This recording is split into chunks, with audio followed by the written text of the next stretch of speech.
Hello? Can you hear me? Don't exit this room, okay? This isn't a mistake. This room isn't a mistake. I had to hide these logs away from the core gameplay files, in a place that only a beta tester would look, and in a place where the files could be protected. I just really hope that the next development team finds this before the game is released to the public. This game has some kind of malicious code in it that we haven't been able to fully contain or even understand for that matter. We're over budget and out of time. But that's not the reason that we're shutting down. Listen, I have to keep this short so the file size will be small enough to fly under the radar. There are more. They may not be in order. I saw it for the first time today. There was a character I couldn't make out who it was, standing at the end of the hall. I thought it was just bugged out, so I made a note of it and kept playing. But then it was looking in the window, and not like Chica or Bonnie would. It was like it was actually looking in the window, seeing what I was doing. I heard a pretty heated conversation this morning between Dale, our manager, and someone else on the line. It really feels like this project is in trouble, in no small part because of the lawsuit, I'm sure. There has to be a lawsuit, there's no way there isn't. It happened in this building just a few doors down from me. I think it's made worse by the fact that Jeremy tried to tell us something was wrong. But as a dev team, we all just saw it as a challenge to find what the problem was and fix it. Who could have known that? I have to go. Have you ever heard of a guillotine paper slicer? It sounds made up, but it's an actual piece of office equipment. I didn't even know we had one in the supply room. I guess they're more common at businesses that do a lot of graphic design work. I remember seeing one when I was still in school, and even then, I knew how dangerous it looked. I was always afraid of losing a finger. That seems so silly now. Jeremy used to do design work. I guess that's how he knew it was there. The drawers have been emptied out. Someone was here. I don't think it was spring cleaning either. No, there was plastic on the floor. Someone was definitely here during the night. It had to have been the client. I mean, they sent us that stuff in the first place with no explanation, told us to scan it, said it would expedite the process so we wouldn't need to program any pathfinding ourselves. It was a budget thing, I guess. It was just junk. Circuit boards and things like that. Looked pretty old. Somehow, though, there was usable code on some of it. It seemed to take hold by itself. Things started changing. But then, he started appearing. At least that's what Jeremy said. I came in early that morning. No one else was there. At least that's what I thought. The supply room was lit. I didn't even notice Jeremy standing in the testing room as I walked past.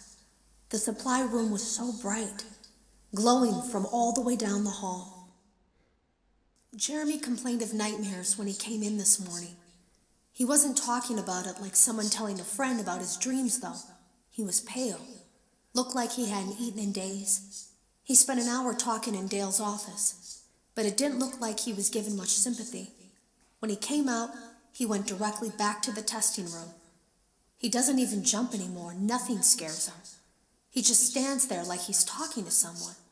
Sometimes he rocks from side to side. We were told to leave him alone. I knew I was in line to do the testing next. They'd been prepping me for it. I guess they knew that Jeremy would need to be replaced soon. You can always tell when a company is getting ready to fire someone. They start giving out written warnings for silly things, making sure to build a paper trail and make a case for a firing. Things that normally no one would care about suddenly become grave offenses, all worthy of being written and documented. I guess it works two ways, because it also encourages a person to quit rather than be scrutinized so heavily. I think Jeremy was too far gone to consider that option, though. The thing about it is that I don't think they were going to fire him because of anything he was doing wrong. They just knew he'd seen something. They needed to discredit him. There was something that looked like a Halloween mask laying on the floor. I didn't understand. Ink must have spilled. It was only then that I heard a shuffle from the testing room and realized Jeremy must be there. I went back and peered in the window. I couldn't see his face. He had the visor covering his head. He had ink spilled on himself as well. The front of his shirt looked black in the dark room. He turned his head in my direction, but I don't think he knew I was there. I was told I had 3 days to finish Jeremy's work, but I know it's just passing the time. They don't really expect me to do anything. It's just to keep up appearances until the buyout is complete.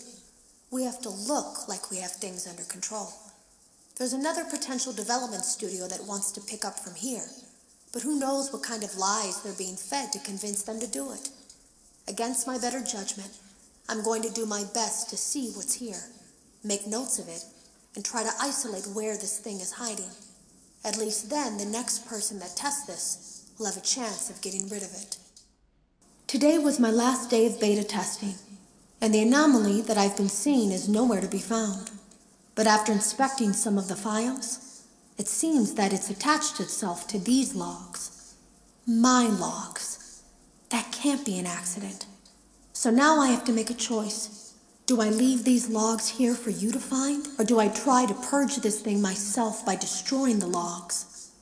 I've chosen the latter. I can't delete them. By creating a protected area to store these logs apart from the game, I effectively gave this thing a safe place to hide itself. It's in here now. I may not be able to delete it, but I might be able to do something else now that it's attached itself. I have an idea. They lied to us. They lied to all of us. They told us that the whole point of this VR game was to undo the bad PR done by a rogue indie game developer who supposedly made up a bunch of crazy stories that tarnished the brand. But that's not true at all. In their haste to develop this VR game and clear their name, they sent us some things I don't think they intended us to see, such as a hard drive containing emails between Fazbear Entertainment and a certain indie developer. Fazbear Entertainment hired the game developer. Those indie games were designed to conceal and make light of what happened. This isn't just an attempt to rebrand. It's an elaborate cover-up, a campaign to discredit everything. I ran a fragmentation program on the area of memory that was storing these logs for you. I effectively broke the files into pieces and broke the anomaly along with it. That means that you won't have my warnings to guide you, but hopefully it also means that this anomaly, this virus, or whatever it is, will remain broken and unable to do more damage. Hello. You don't know me. I had created a series of logs for you documenting the troubled development of this VR game that you're now testing, in hopes that you, whoever you are, and whatever team you're with, will abandon development. Now I fear that those logs are being used as a Trojan horse. If you're unable to abandon development, hide all traces of these logs that I've created. I fear that finding them and reassembling them will also reassemble the very thing I've tried so desperately to destroy. There is a way to kill it. It wants to escape through someone plugged into this game. That's you now. You have to let it begin the process of leaving through you. Then use the disconnect switch that I've embedded by the main stage. Let it approach you. Let it begin to merge with you. Play the music and flip the switch. That will cause a hard restart of the game and flush the memory, effectively killing it. I hope.